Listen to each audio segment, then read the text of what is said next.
welcome to Generate Youth and Vale of Cloyd Youth Live.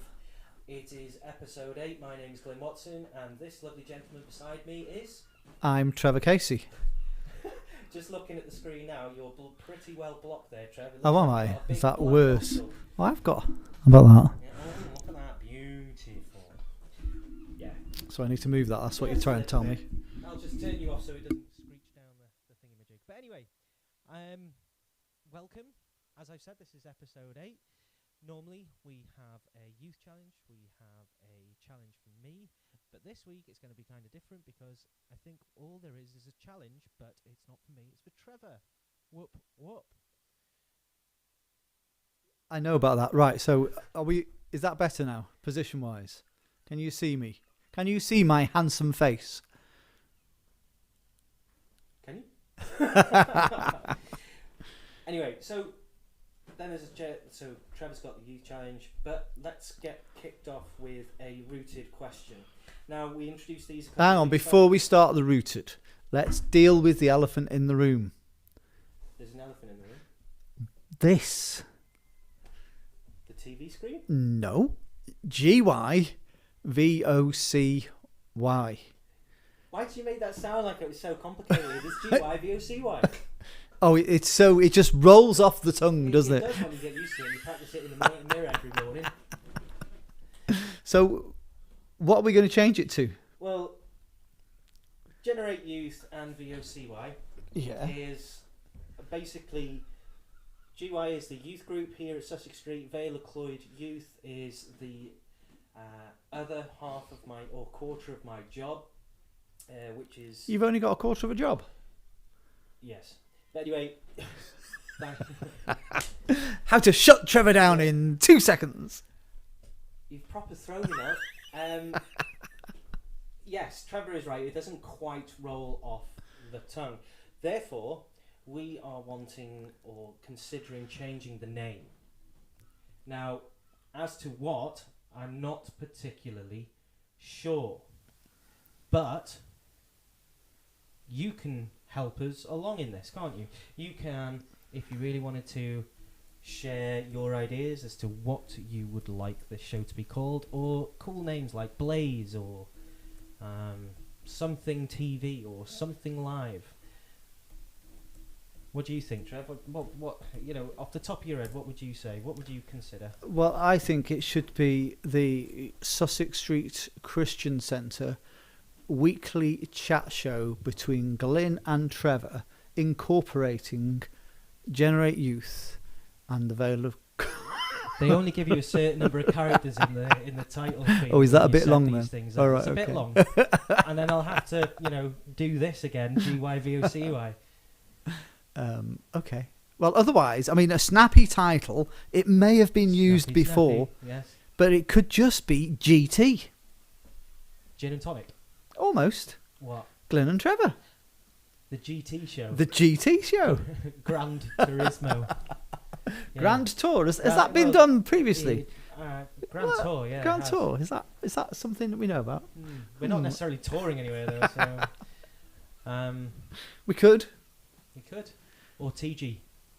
No, it doesn't ring quite the same, does it? No, I guess not. But please leave a comment in the section below of this video if you have a suggestion for us.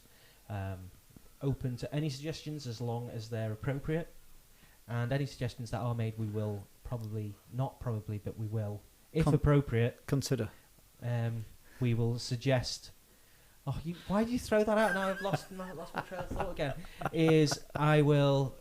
We will say them out next week. Okay. Is that okay? If there are any suggestions, and then you can vote on your favourite. Is that fair? That's fair. Okay, so Rooted. are we now allowed to move to the rooted questions? Yes. Great. Tell us when to stop. Now. Okay. There you go. That's your question for the week. Is it the same one? What? Go on, what? No, this is a good one, this one. Is this a question for me This or is a a question for you? question I'm going to give to you. Oh, I'm sure that's not how this works, but okay, go on, carry on. Okay, are you ready? I'm not ready. Are you need to prepare yourself mentally, physically, Get on with it. emotionally. Okay, your question this week, Glyn Watson, should you choose to accept it, is, have you ever read the Bible? What, really? Is that the question? Yeah. That's hilarious. I've read the Bible once through cover to cover when I was on holiday. There you go. That was very easy, wasn't it? Yeah. That was a long, long holiday. How long did it take you? Well, I'm not saying the holiday was long. I'm just saying it felt long because you were reading the Bible and there's a lot of words in there. There is. Okay, but and I know that sounds like I've really knocked the Bible there, that it's boring. It's not boring at all. It's it's when you hit the bits like such and such begat such and such and the son of, the son of. The genealogy types. That was quite. Should we do another one then? Because that was quite it's your straightforward. turn to make me choose now. Okay. 1, 2. Are you ready? I think so. Ready as I'll ever be. I'm going to run out of cards here. Oh, stop. Sorry. I lost track. I said stop. And I did. I put the stack at the right. top there just to tidy it up. There you go. This is my question. There you go. Okay. Oh, good.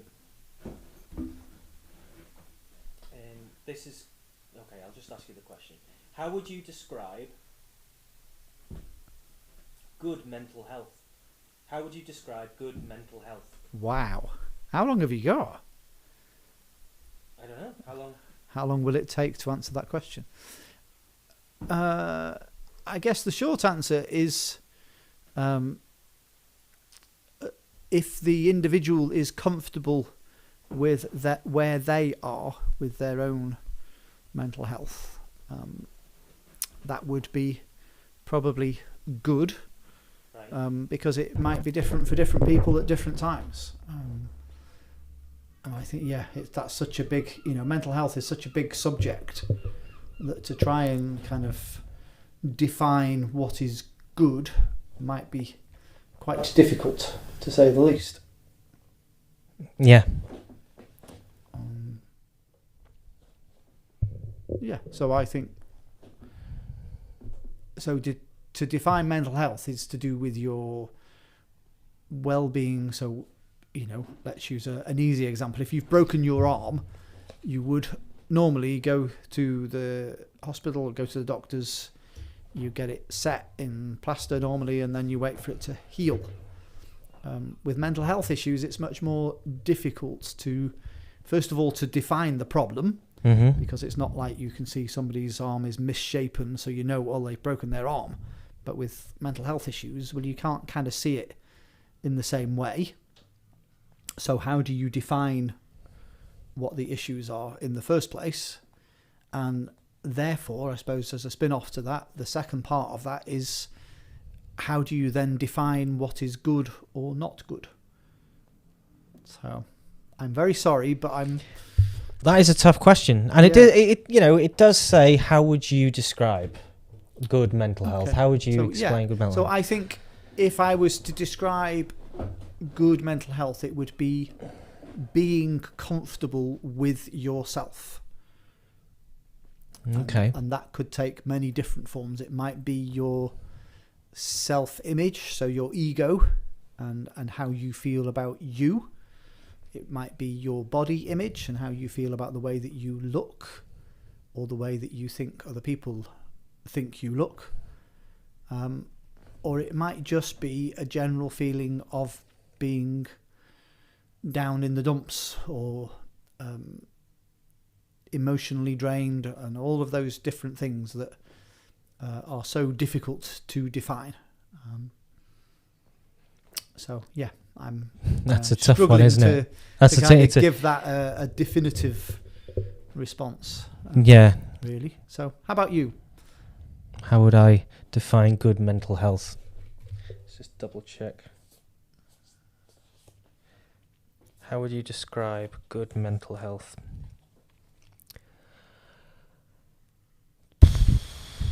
Mental health is so diverse, as you've said, and it's such not a minefield, but there's so many things that can contribute to your mental health.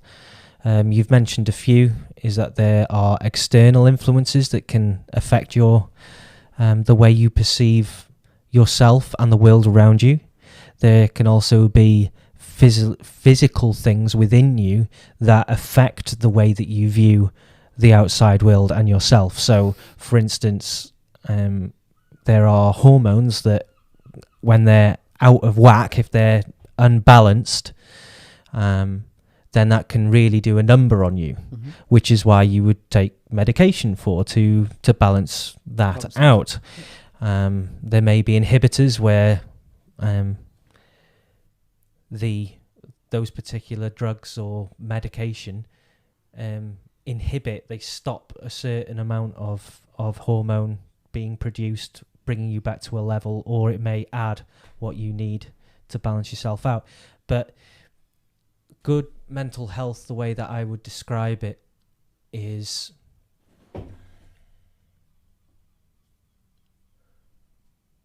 being able to process the world around you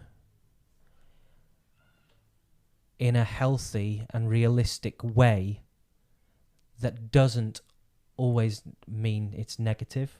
Mm-hmm. And that's why I use realistic. Yeah. To give you a personal example, I know for a fact that I tend to overthink things, which if I overthink things, I can start going down rabbit holes about, oh, well, what did they mean by that? Or they said this. Does that mean they really don't like me and all that sort of thing? And that can send you down into the dumps. But that comes from a history of all manners of things. So that can be upbringing. It could be possibly being bullied, a negative word, or a physical abuse. I'm not saying this is me, but these sort of things all spring from something in particular. Yeah. And good mental health is one, understanding that we all have a degree of mental health. There is not a standard that there's not a normal person. You say, oh, I just want to be normal. Yeah. There is no set standard of normal. normal. Yeah, absolutely. And everyone has some form of mental health issue because everyone has mental health needs. Mm-hmm. To which degree varies from person to person, because each person is a unique individual that have had unique experiences which have led to their unique character, their unique way that they view the world and themselves. So it's always good to have people around you who, one, love you, but also can help you and encourage you. And if you need specialist help, then go for it. Absolutely. Yeah, I suppose the short answer is talk.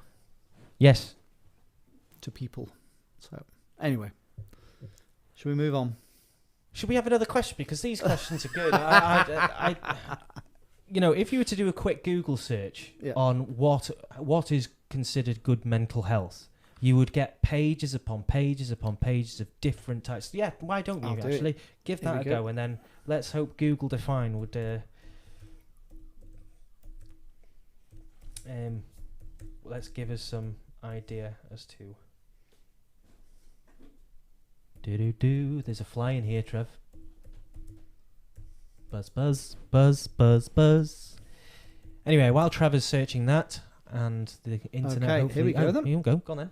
So, good mental health is characterised by a person's ability to fulfil a number of key functions and activities, including the ability to learn, the ability to feel, express and manage a range of positive and negative emotions, the ability to form and maintain good relationships with others.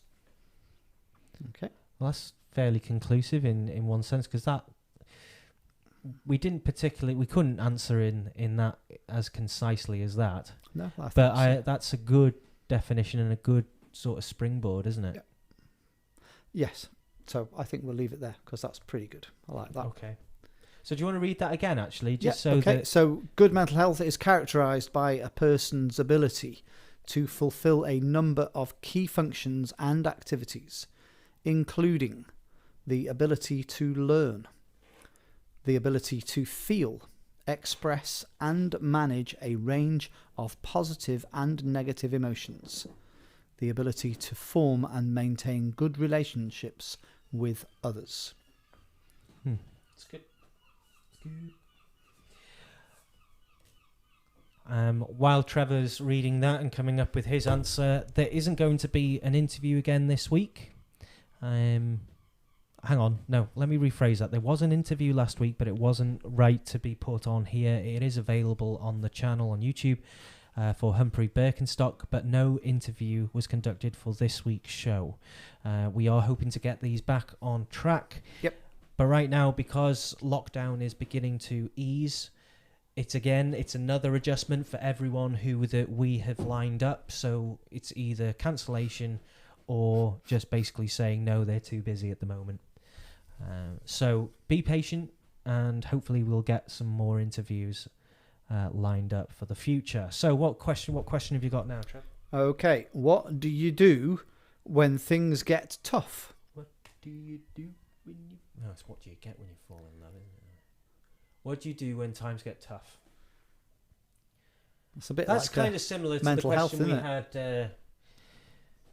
Okay. Haven't we had this one before? Oh, I don't know, possibly. Go on, tell me again. What would you do when things get tough? Apart from pray, obviously, being a minister and all. Well, no, I think I've said that when times get tough, I tend to run away to process.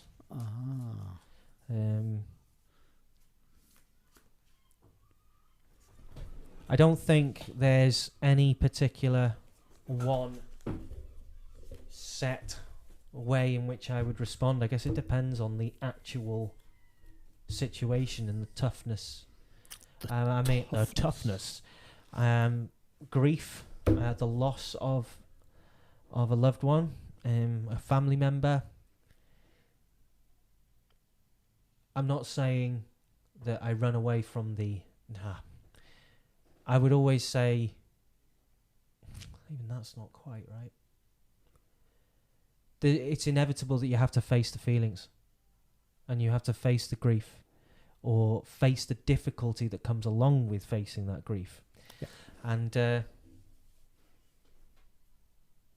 you do tend to go into this thing of numbness.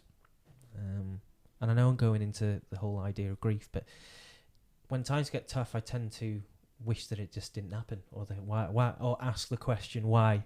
Mm-hmm. Why is this happening to me? Yeah. Which I think is a reasonable and ration sort of response, because you're trying to make sense of the situation. But yeah, I would pray as well. And again, I think it, just flicking back to the whole mental health thing, it depends on the situation. Yeah. So in the same way as there's a lot of different responses from a mental health point of view, there's probably a lot of different responses depending on what the situation is that you're faced with. First of all, how tough it is, because the toughness might be different for different people, depending on their emotional well-being or what the situation is that they're facing, etc. So, yeah, good. Okay.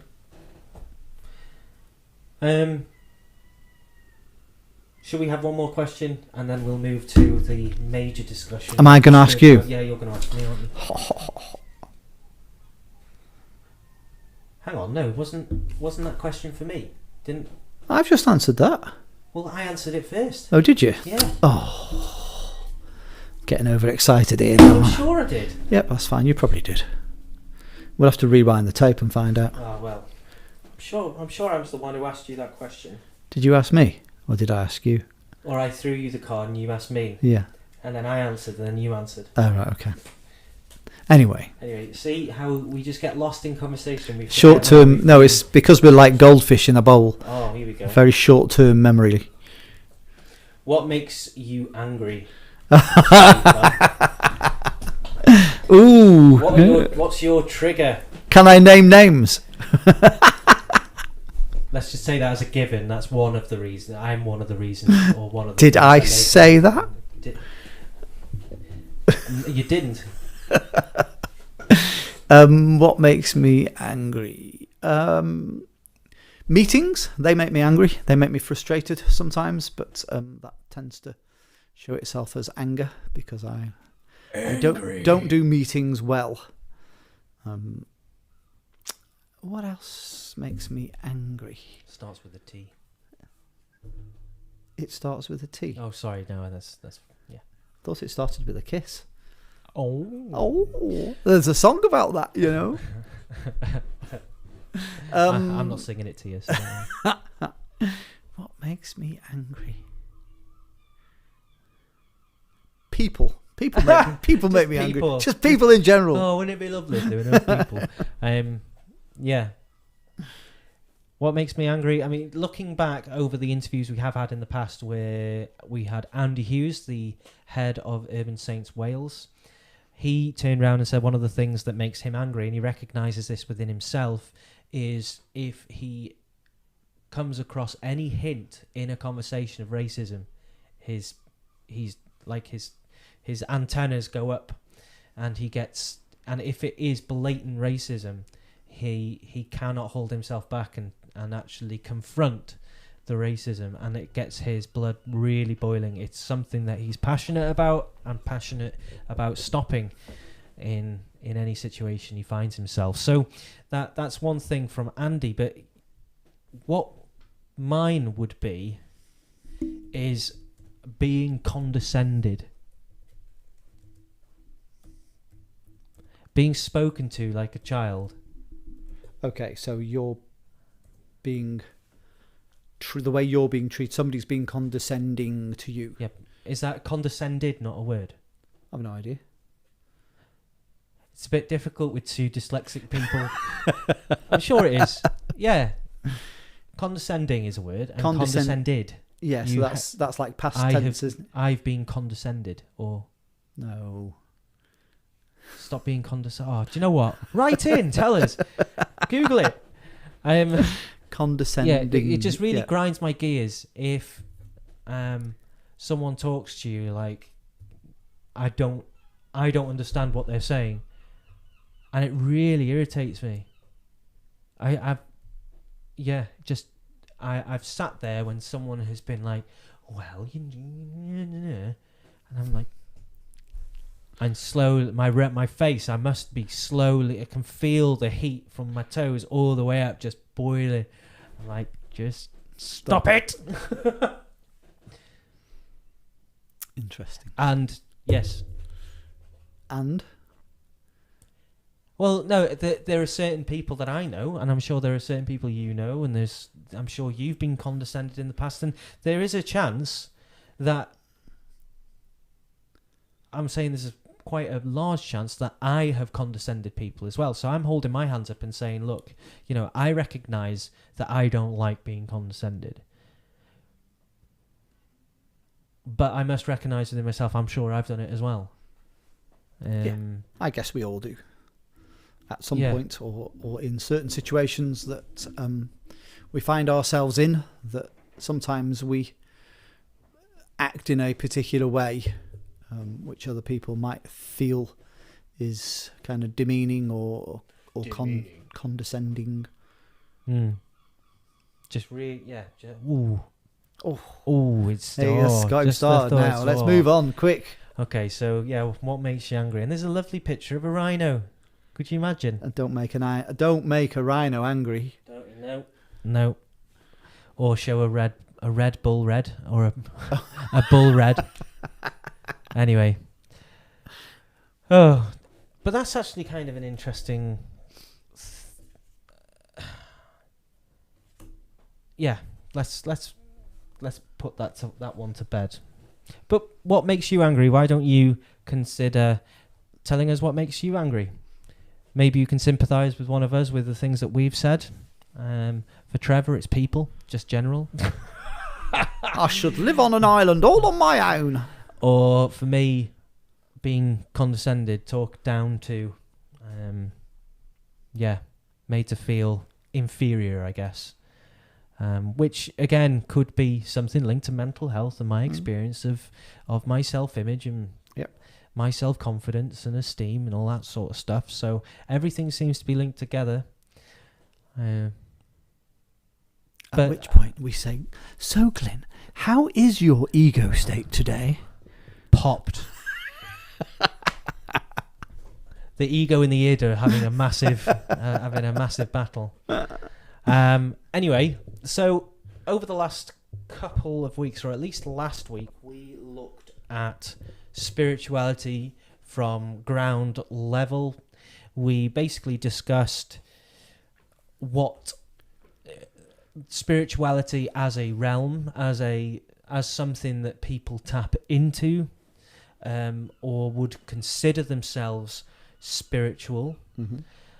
One thing we didn't mention, or that at least we bordered upon it, is there would be angels, demons, ghosts. You mentioned the sixth sense. Yep.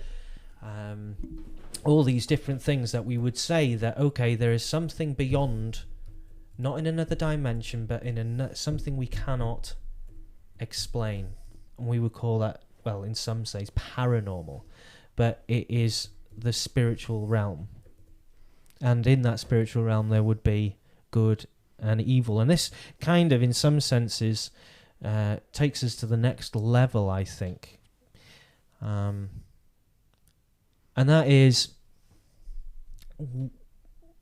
when we look at different religions, and I'm going to use the word religions from a non-biased position for this, and this is why we're going to have a conversation about it, and you're more than welcome to drop comments in on the comment section below this, is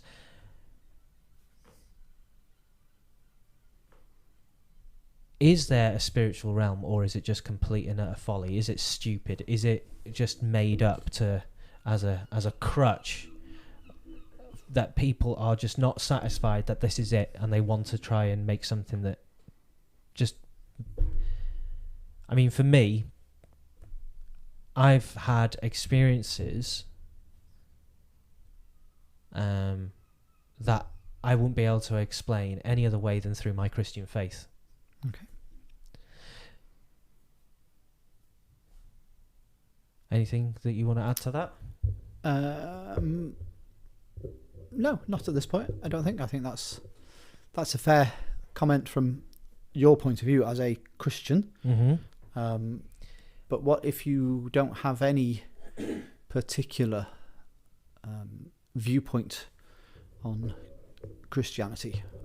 Because that's where we both are. So, let's try and move away from just that realm and think about other possible spiritualities. Well, you've got things like yoga, which is deeply spiritual. Even things like martial arts have deep roots in spiritual arts, into spirituality, linking into heritage of, or the... I don't know what they call them. I think it's like the forefathers of their particular clan. Right. Okay. They called back. It's and then you've got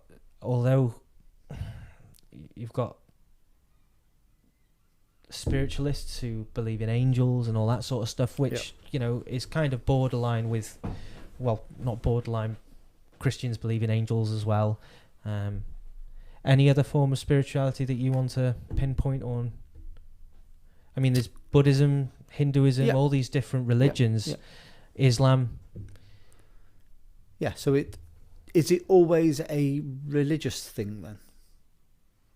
No. I thought, okay, class example of this. There was one of my tutors when I was in Bristol, university in Bristol.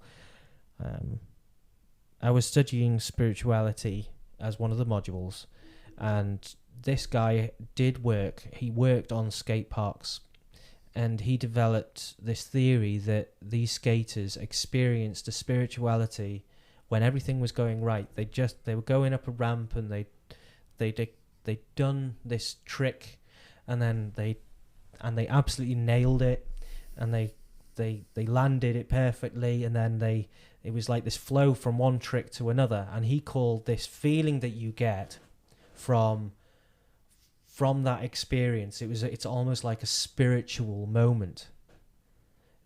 And what he called it was the flow. Right. Okay. And yeah, I mean, I don't know. When I heard that, I was like, yeah, that just sounds to me, because I used to skate, and I just immediately in my head, well, no, that sounds like adrenaline. Oh. That sounds like a rush of adrenaline. Whoa, that just happened. That just happened. Wow. But I also being a bit older now, and I think there may have been, or there is some form of spiritual side. It depends if you would consider it spiritual yourself, because I would say that if you want to make it a spiritual exercise, you possibly can. Right. We would put it in language of, well, do everything for the glory of God. Yep. So I'm going to skate the best that I can to give glory to God. It just depends the direction or the trajectory of your spirituality and your focus is for who or for what purpose. Yep.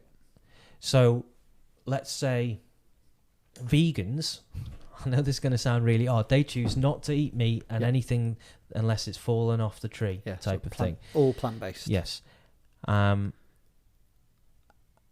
They could make that spiritual, that they're one with the earth, and they're, this whole idea of looking after Mother Nature, and that becomes a spiritual act where they feel connected with everything. It's a bit like the Force.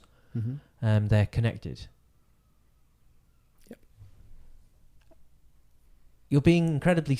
You're just either agree with me. It's like, I don't know whether I'm digging myself a hole or not now. Not at all. I am agreeing with you because I think that's right. So if you have, for instance, okay, when I was in primary school, we'd come across, or we'd found out at pretty much the same time, my whole class, about Ouija boards. Right. Okay. Now this we're moving aside a little bit, but to try and communicate with the other side, you would use that sort of term. Primary school, what sort of age would that be? Okay, so primary school being, well, I was in year 5 or 6. Yeah. To old people like me, that means nothing. 10, 11. Okay. 9, 10, 11, one 9, of those. 10, 11, right, okay. Just before high school, and I can't remember what we did. And I'm not saying there was any truth in it, but it was intriguing. Right. It was why. It wasn't necessarily. It's a weird one because I know now. Don't dabble in it. Don't do it. I'm a spiritual person, and I think there is another side, and I think there are good and bad. Yep. So I wouldn't touch it with a barge pole now. Back then, young and naive, there's a bit of excitement, a bit of interest, and you're there with your mates and they're all egging you on. I'm not saying that anything happened. I think the idea that there might be and exploring that is what's attractive to a lot of people. Okay. So what about horoscopes? Is that spiritual? What, telling the future? Yeah. Based on. So based on. Oh, sorry. Now you're seeing my bias and my. Sorry. So horoscopes. Where and when you are born. Some people, from a spiritual point of view, would say, well, that dictates the course of your life. Yeah. The type of person you'll be. The type of person that you'll be, all that kind of stuff. Yeah. So. Yeah. What's your thoughts on that, though? Well, I'm a Gemini, supposedly, having been born in June. Yeah. So, one of the characteristics, well, the symbol are the twins. Yeah. And essentially, I should have a split personality. One is incredible. What, I'm not sure. What do you mean? Should have a split personality? See what I've got to put up with. Yes, I left myself open. Blah blah blah. Yeah, I should have a split personality. Oh, stop it! Okay. What's ironic is that I'm also a Gemini, so well, he's definitely got split personality. No, I say this, and I agree with myself. So, so I should. There are certain characteristics of people. That are attributed to certain times of the year, and certain people. Let's take Virgo. Is Virgo one? I don't know much. He's a snooker player, isn't he? John Virgo. John Virgo. No, it's not that. Is okay. Let's take Capricorn. Yeah. There are certain star signs or that would not mix in terms of their personality in marriage. Okay. That's the sort of belief that they would have. Yeah. Oh, he's a Taurus, or she's a Taurus. Taurus, and you would never you would know. Oh, Okay, so and you- Gemini and Taurus. Oh, Right, so they you never can't mix with so you can't certain mix with people. certain things, Okay. and I. So that sounds like a spiritual type of thing, then. It's a spirituality if you think that you're dictated by the stars. Okay, fine. All right. What about druids and that kind of Pagan type. paganism? Is it paganism? Yeah, paganism. Is that spirituality? Do you think? It is. Because by being It's very old. It's an incredibly. Paganism is so wide and vast that, and it has so many different gods and beliefs, and that's what it just means you can do whatever you want, it seems. Right. But it's still spirituality, and what all of these have in common is that they are searching for something meaningful. They're searching for something that takes them deeper into really their existence, and in some senses asking the question themselves. They're asking the question, there must be more to this, more to life. There must be more than this. Done this, yeah. And that's the difficult thing to explain or get to a point of. A lot of people would say, well, no, there isn't much more to life than this. You live, and whether that's good, bad, or whether you are, let's use the word privilege loosely, because there are many privileges that certain people in the West are given, just as a given of being born in the UK or any Western country, where in an Eastern country, like let's say in an African country that doesn't have the same privileges as we do, would they consider their life as bad?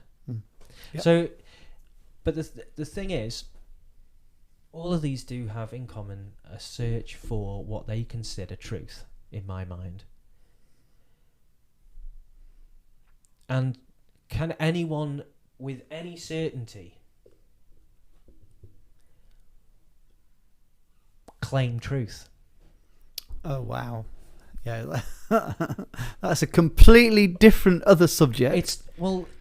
Yes, but it leads there, because Yeah, all the spirituality, so whether it's any kind of religious, organized religious or institutional sort of religious thing, or whether it's a new agey type of spirituality, they are all questioning their reality and what is true. Yep. And how they connect to the world around them and make sense of it. But it's very individualistic if you look at it in that sense as well. Yep. My truth,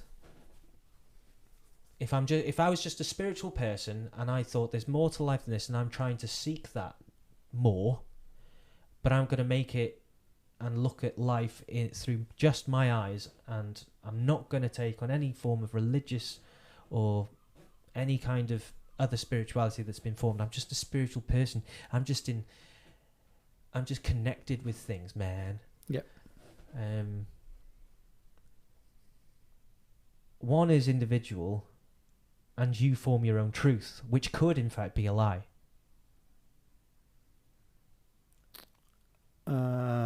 Well, no, it would still be true It for you. It would be true for you, but but it might not be true for somebody else. But you create your own standards. You create your own moral, sort of ethical standpoint. Yep. You really choose what's right and wrong, or does society do that?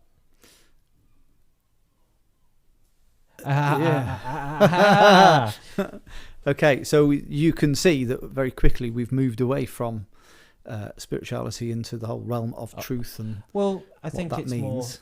more philosophical now, isn't it? So yeah. Okay, so let's go back to spirituality. Keep on point, Lynn. Keep on point.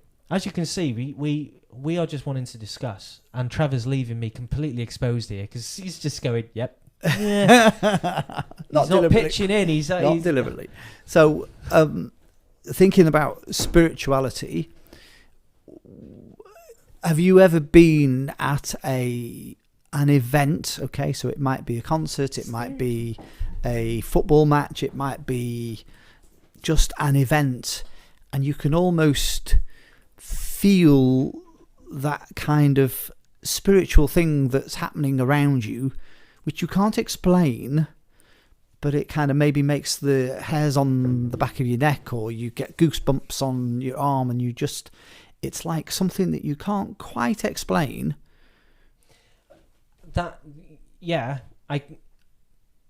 I've been to gigs where the music has been so good and the atmosphere has been electric, and that has happened, but I wouldn't say that's a spiritual moment. That's not a spiritual moment. Okay, so what would you say that was then?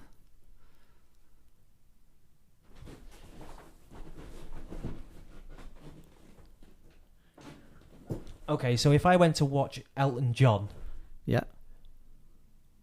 and the atmosphere is brilliant because we're all cheering or singing along, is that spiritual? Could it be I think it could be spiritual, couldn't it? Couldn't you have a spiritual experience? I think I would consider that a spiritual thing takes you to a whole different plane of... Oh, man. That's a tough one.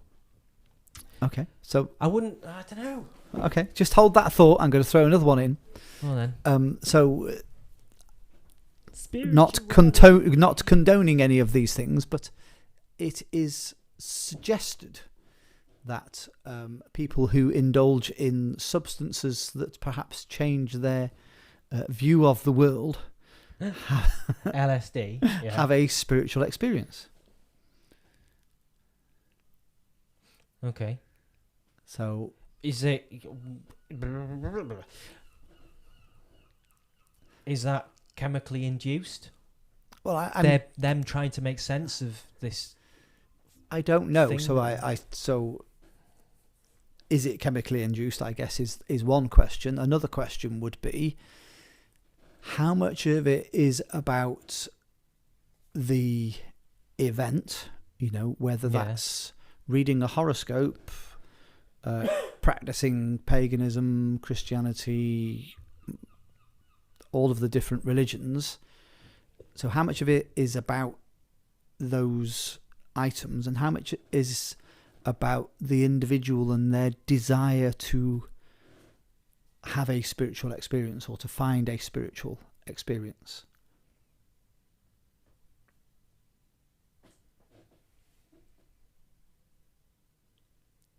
I think that's a question for everyone else who may listen. Because I wouldn't have used the term spiritual when I was younger. As I explained, I've been to gigs where that hairs on, it's like, whoa, that's brilliant. But I wouldn't have classed that as spiritual. I think it depends on the intent. Mm-hmm. I guess to answer your question is that could you make the Elton John gig spiritual? Yes. Possibly. But you don't want to. I struggle to see how it could be. Okay, so what was it about that particular event that made you feel those things then? Well, it was the music. It was okay. No, I think it was. I'm honestly not trying to trip you up. I genuinely. I know. I'm just struggling to put the term spiritual on it, but I guess it unified people. So that could be a spiritual moment where everyone was connected. I think that's the limit, because spirituality, if there's any such thing, and if any one of them is right, the one that is right should unify. In my mind. Yep. Okay. Now, if everyone was there and had a spiritual moment, what spiritual moment was it? it was a moment where they were all unified, yes, because they were all singing in unison, and because everyone was singing in unison, there was this atmosphere, and it was an excitement. It was buzzing. It was electric. Would I have classed it as spiritual? I don't know. I'm still on the fence on that one. I don't. Okay. Grr is all I can say. Is that can you see how we can so quickly trip ourselves up as well? Absolutely. In this whole idea of spirituality? Because in fact, it's so broad. It has so many different niches, and there are so many different alleys and avenues you can take. And I think if you are someone who would consider themselves, I'm not against any kind of spirituality, or I'm open to things, that's grand. I think it could be dangerous as well if you explore things without really understanding them. That would just be a caution to you, because you may expose yourselves to things that, one, you don't understand, or that you're ready for, or whatever. Mm-hmm. But it may be a question to ask you, or ask yourself, is, okay, have I really given any thought to spirituality? Is there more? Okay, yeah, that's a good question. Is there potential for this realm of spirituality?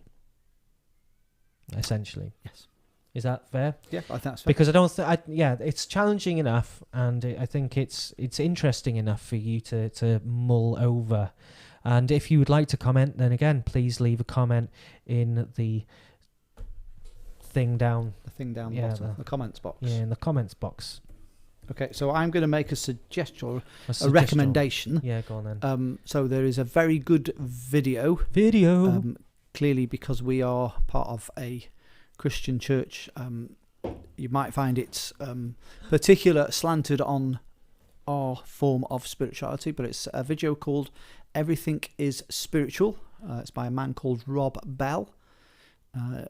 Dig it out, have a look on YouTube, so you can find it on there. There are a few places you can get it on. You can get clips of it on YouTube. I don't think you can watch the whole thing, but I think you can pick it up for about £12 on Amazon. Yeah. Yes, I know it's £12, but if it's great. It is a very good thing, and it's worth a watch, and it might give you some insight into what we've been talking about. Indeed, you do. Right, I think the time has come. The time has come for your milk dud challenge. I think I'm not going to touch them. It's all you. I was half hoping they might have all melted by this week, and it would just be one big blob, but it doesn't look like that's going to happen, does it? No, I'm going to have to try and find questions for you. Yep. Questions. Okay. What did you search? Was it quickfire questions? Just quickfire questions, yeah. Oh, look at that. It has melted. Oh, that's just grim. I don't know if you can see that, but the toffee on this has gone a little bit gooey. Quickfire questions to ask a girl. Quickfire questions for your partner. Quickfire question quiz. Let's go with that one. Quickfire free pub quiz questions. Here we go. Let's. General knowledge. Quickfire 3. Let's go with that. Okay. Okay. So tell me the rule again. I've got one in my mouth at the moment. So you got one in your mouth at the moment, and then every time very nice, by the way. Yeah, they are. And when I ask a question, you put another one in your mouth. Yeah. But from that point on, for every question after that, you put 2. Next question would be 3. The next question would be 4. The next question would be 5. Oh, you gave me 5 questions last time, so it should end up with 6 if I'm right. In your mouth in one go by the final question. Yeah, I think. And my mouth last week was like glue. Okay, so we've got a couple of minutes to do this before we hit the hour. Yep. And I've got another meeting at 5 o'clock. Joy. We're talking about badminton. Oh yes, of course we do. 5 o'clock. Okay. Anyway, right, I'm ready. I've had one already, by the way. Well, that was just a warm up. That doesn't count then. That one doesn't. No, it's just to get Just get me jaws working. Right, so this is number 1. What in the world? How does this work? Other chocolate and caramel treats are available. Yes. Okay, so I'm just going to ask 5 questions. Give it 'cause I up. can't find any. It's all a bit weird. Right, okay. When did you learn to tie your shoelaces? When I was about 6, 7 years old at school. Okay. How many pairs of socks Right, do you I've got own? another one Yeah, now. now you have 2 in your mouth now. Right, go on, No, say it. and another one. Did you What? put 2 just then in your mouth? No, I've Not got 2 one. in your mouth at the same I've time. got 2 now. No, you need to put another one in. So Well, the 3. next question, you put 3 more in your mouth. Okay. Okay? How many pairs of socks do you currently own with holes in? None. None. None. Okay. Do you know why? Because you just bought new ones. Yeah. On a scale of 1 to 10, Right, how many got now? Put another 3. you put another 3 in your mouth now. This is what I did last week. On a scale of 1 to 10, Mm-hmm. how much do you like me? Well, hang on. How much do you like working with me? And be honest. So, 1 being I hate it, and 10 being I couldn't work without you. Yeah. Okay, all right. On a scale of oh yeah, now you need to put 4 or 5 in your mouth now at once. Oh, look at him. Right, I'm going to zoom into you so you can actually see what he's doing. Yeah, Thanks. beautiful. I'm not going to change. I'm going to do that. How many shirts do you have that are sleeveless? Quick fire, come on. Probably about 15. 15 sleeveless shirts, not t-shirts. Oh, fair play. Okay. And on a scale of 1 to 10, hang on, you need to put more in your mouth. I ate half the pack last week. You're getting I tired. know. It hurts, doesn't it? Okay, don't worry about it then. On a scale of 1 to 10, how much did you enjoy going to watch Michael W. Smith in Carnegie Hall that you keep telling me about and keep rubbing in my face? 10 out of 10. 10 out of 10. Okay, well done. Thank you very much for doing that. Guys, it's come to the end of the show. And as always, it's been fun. As I said last in the show, that we are looking about getting more interviews on board. But if you've enjoyed it, then please consider subscribing to us and sharing our channel with your friends or people that may enjoy this sort of stuff. Also, if you would like to leave a comment below this or talk to us at all, then you can leave a question. Anything that you want to ask us that you would like us to discuss, to hear our opinions, then ask any question that you want. Anything is up for grabs. Anything can be discussed. And, you know, by next week, Trevor may have just finished chewing this stuff, unless he swallows it all in one. But anyway, I don't have anything much more to say other than goodbye. Trevor, have you got anything else to say? I can't talk. Oh, poor you. Okay, well, guys, as always, blessings, take care, and have a good week. Bye for now.